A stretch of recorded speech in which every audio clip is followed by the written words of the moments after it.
Mais um dia de leitura bíblica para a glória de Deus e hoje leremos 1 Samuel, capítulos 1 e o 2, o Salmo 120 e 1 Coríntios, capítulo 14. Amém? Antes de iniciar, faz uma oração, fala com o Senhor, pede discernimento e compreensão da palavra. Amém? Vamos lá? Houve um homem de Ramataim Zofim, da montanha de Efraim, cujo nome era Elcana, filho de Jeroão, filho de Eliú, filho de Tou, filho de Zufi, Efrateu. E este tinha duas mulheres, o nome de uma era Ana e o da outra Penina. E Penina tinha filhos, porém Ana não os tinha. Subia, pois, este homem da sua cidade, de ano em ano, a adorar e a sacrificar ao Senhor dos Exércitos em Siló, e estavam ali os sacerdotes do Senhor, Ofne e Finéias, os dois filhos de Eli. E sucedeu que no dia em que Elcana sacrificava, dava ele porções a Penina, sua mulher, e a todos os seus filhos, e a todas as suas filhas. Porém a Ana dava uma parte excelente, porque amava a Ana, embora o Senhor lhe tivesse cerrado a madre. E a sua rival excessivamente a provocava, para a irritar, porque o Senhor lhe tinha cerrado a madre. E assim fazia ele de ano em ano, sempre que Ana subia à casa do Senhor, a outra a irritava, por isso chorava e não comia. Então Elcana, seu marido, lhe disse: Ana, por que choras? E por que não comes? E por que está mal o teu coração? Não te sou eu melhor do que 10 filhos? Então Ana se levantou, depois de comerem e beberem em Siló, e Eli, sacerdote, estava assentado numa cadeira, junto a um pilar do templo do Senhor. Ela, pois, com amargura de alma, orou ao Senhor e chorou abundantemente. E fez um voto dizendo: Senhor dos exércitos, se benignamente atentares para a aflição da tua serva, e de mim te lembrares, e da tua serva não te esqueceres, mas a tua serva deres um filho homem, ao Senhor o darei todos os dias da sua vida, e sobre a sua cabeça não passará navalha. E sucedeu que, perseverando ela em orar perante o Senhor, Eli observou a sua boca. Porquanto Ana no seu coração falava, só se moviam os seus lábios, porém não se ouvia a sua voz, pelo que Eli a teve por embriagada. E disse-lhe Eli: Até quando estarás tu embriagada? Aparta de ti o teu vinho. Porém Ana respondeu: Não, senhor meu, eu sou uma mulher atribulada de espírito, nem vinho nem bebida forte tenho bebido, porém tenho derramado a minha alma perante o Senhor. Não tenhas, pois, a tua serva por filha de Belial, porque da multidão dos meus cuidados e do meu desgosto tenho falado até agora. Então respondeu Eli: Vai em paz, e o Deus de Israel te conceda a petição que lhe fizeste.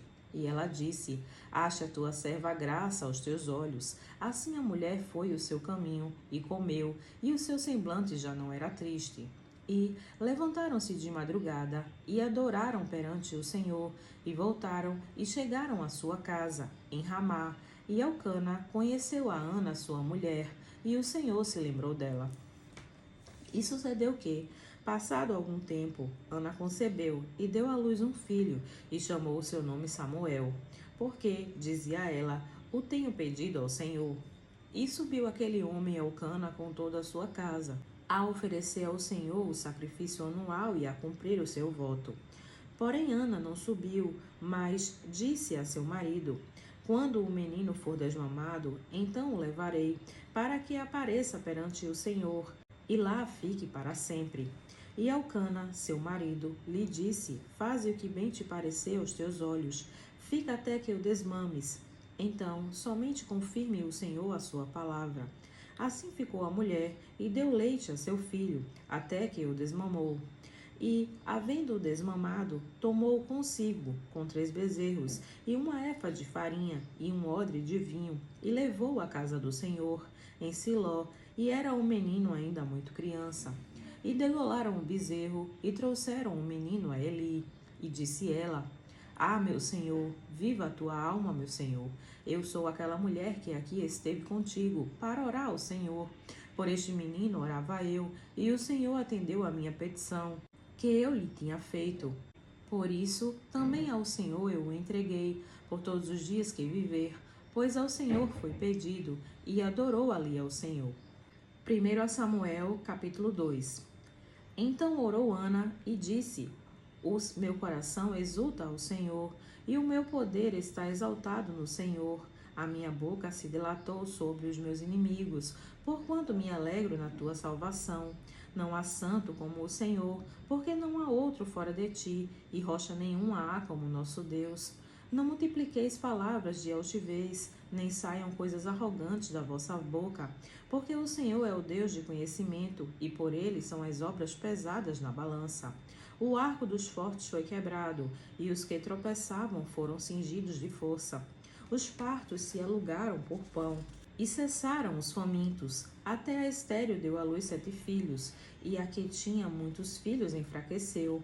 O Senhor é o que tira a vida e a dá, faz descer a sepultura e faz tornar a subir dela. O Senhor empobrece e enriquece, abaixa e também exalta. Levanta o pobre do pó e desde o monturo exalta o necessitado, para o fazer assentar entre os príncipes, para o fazer herdar o trono de glória, porque do Senhor são os alicerces da terra, e assentou sobre eles o mundo. Os pés dos seus santos guardará, porém os ímpios ficarão mudos nas trevas, porque o homem não prevalecerá pela força. Os que contendem contra o Senhor serão quebrantados, desde os céus trovejará sobre eles. O Senhor julgará as extremidades da terra, e dará força ao seu rei, e exaltará o poder do seu ungido. Então Elcana foi a Ramá, a sua casa, porém o menino ficou servindo ao Senhor perante o sacerdote Eli. Eram, porém, os filhos de Eli, filhos de Belial, não conheciam ao Senhor, porquanto o costume daqueles sacerdotes com o povo era que, oferecendo alguém algum sacrifício, estando-se cozendo a carne, vinha o moço do sacerdote com um garfo de 3 dentes em sua mão, e enfiava-o na caldeira, ou na panela, ou no caldeirão, ou na marmita, e tudo quanto o garfo tirava, o sacerdote tomava para si. Assim faziam a todo o Israel que ia ali a Siló. Também antes de queimarem a gordura vinha um moço do sacerdote, e dizia ao homem que sacrificava: dá esta carne para assar o sacerdote, porque não receberá de ti carne cozida, mas crua. E, dizendo-lhe o homem: queime-se primeiro a gordura de hoje, e depois toma para ti quanto desejar a tua alma. Então ele lhe dizia: não, agora hás de dar, e se não, por força a tomarei. Era, pois, muito grande o pecado destes moços perante o Senhor, porquanto os homens desprezavam a oferta do Senhor. Porém Samuel ministrava perante o Senhor, sendo ainda jovem, vestido com um efode de linho, e sua mãe lhe fazia uma túnica pequena, e de ano em ano lhe a trazia, quando com seu marido subia para oferecer o sacrifício anual. E Eli abençoava a Elcana e a sua mulher, e dizia: o Senhor te dê descendência desta mulher, pela petição que fez ao Senhor, e voltavam para o seu lugar. Visitou, pois, o Senhor a Ana, que concebeu, e deu à luz 3 filhos e 2 filhas, e o jovem Samuel crescia diante do Senhor. Era, porém, Eli já muito velho, e ouvia tudo quanto seus filhos faziam a todo Israel, e de como se deitavam com as mulheres de que, em bandos, se ajuntavam à porta da tenda da congregação. E disse-lhes: por que fazes estas coisas? Pois ouço de todo este povo os vossos malefícios. Não, filhos meus, porque não é boa esta fama que ouço, fazeis transgredir o povo do Senhor. Pecando o homem contra homem, os juízes o julgarão.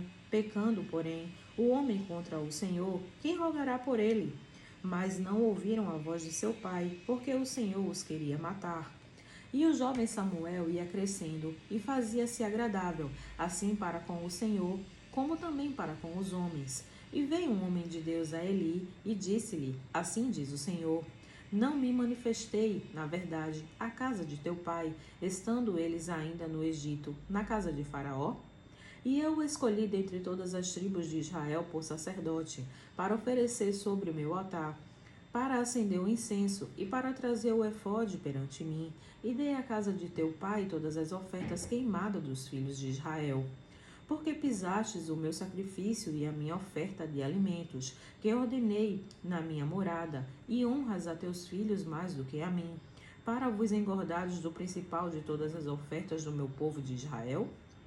Portanto, diz o Senhor Deus de Israel: na verdade tinha falado eu, que a tua casa e a casa de teu pai andariam diante de mim perpetuamente. Porém agora diz o Senhor: longe de mim tal coisa, porque aos que me honram honrarei, porém os que me desprezam serão desprezados.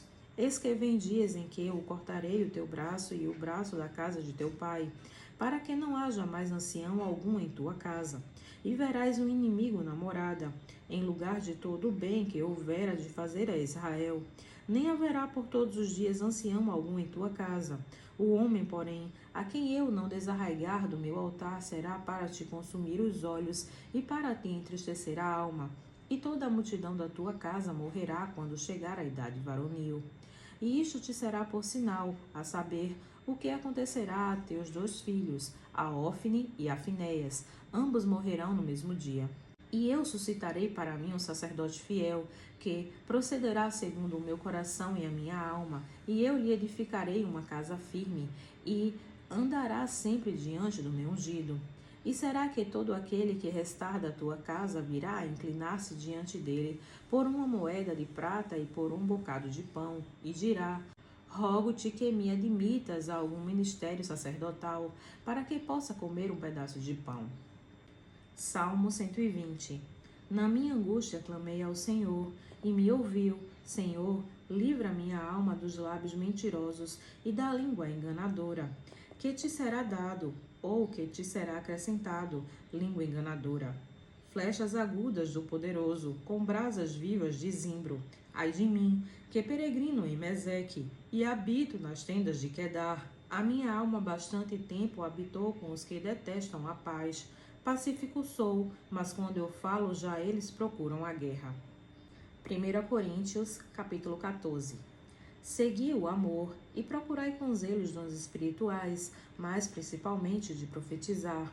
Porque o que fala em língua desconhecida não fala aos homens, senão a Deus, porque ninguém o entende, e em espírito fala mistérios. Mas o que profetiza fala aos homens, para edificação, exortação e consolação. O que fala em língua desconhecida edifica-se a si mesmo, mas o que profetiza edifica a igreja. E eu quero que todos vós faleis em línguas, mas muito mais que profetizeis, porque o que profetiza é maior do que o que fala em línguas, a não ser que também interprete para que a igreja receba edificação. E agora, irmãos, se eu for ter convosco falando em línguas, que vos aproveitaria, se não vos falasse, ou por meio de revelação, ou da ciência, ou da profecia, ou da doutrina? Da mesma sorte, se as coisas inanimadas que fazem som, seja flauta, seja cítara, não formarem sons distintos, como se conhecerá o que se toca com a flauta ou com a cítara? Porque, se a trombeta der som incerto, quem se preparará para a batalha?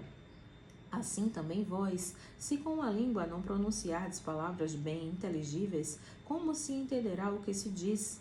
Porque estareis como que falando ao ar. Há, por exemplo, tanta espécie de vozes no mundo, e nenhuma delas é sem significação. Mas, se eu ignorar o sentido da voz, serei bárbaro para com aquele a quem falo, e o que fala será bárbaro para mim. Assim também vós, como desejais dons espirituais, procurais abundar neles, para a edificação da igreja. Por isso, o que fala em língua desconhecida, ore para que a possa interpretar. Porque, se eu orar em língua desconhecida, o meu espírito ora bem, mas o meu entendimento fica sem fruto. Que farei, pois? Orarei com o espírito, mas também orarei com o entendimento.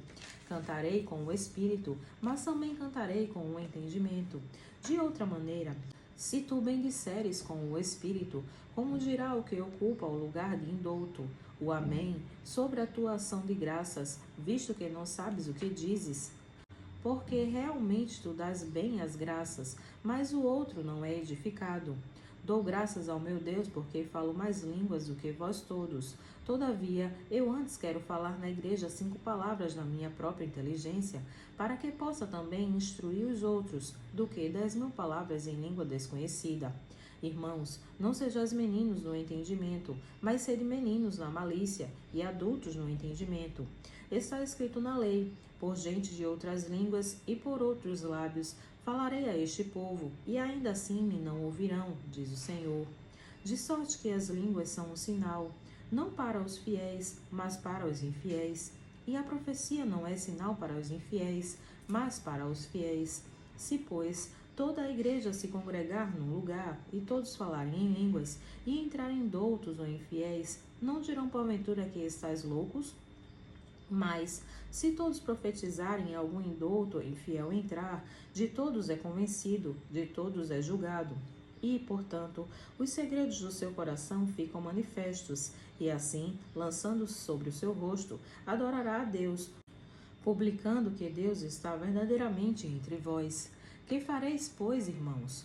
Quando vos ajuntais, cada um de vós tem salmo, tem doutrina, tem revelação, tem língua, tem interpretação.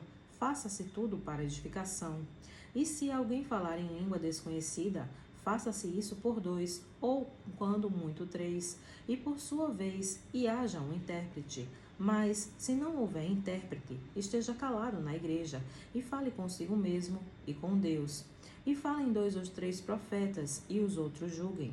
Mas, se o outro que estiver assentado for revelada alguma coisa, cale-se o primeiro, porque todos podereis profetizar, um depois dos outros, para que todos aprendam e todos sejam consolados.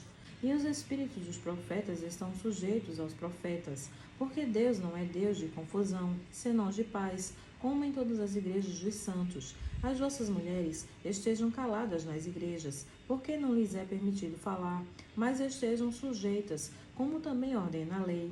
E, se querem aprender alguma coisa, interroguem em casa seus próprios maridos, porque é vergonhoso que as mulheres falem na igreja. Porventura saiu dentre vós a palavra de Deus? Ou veio ela somente para vós?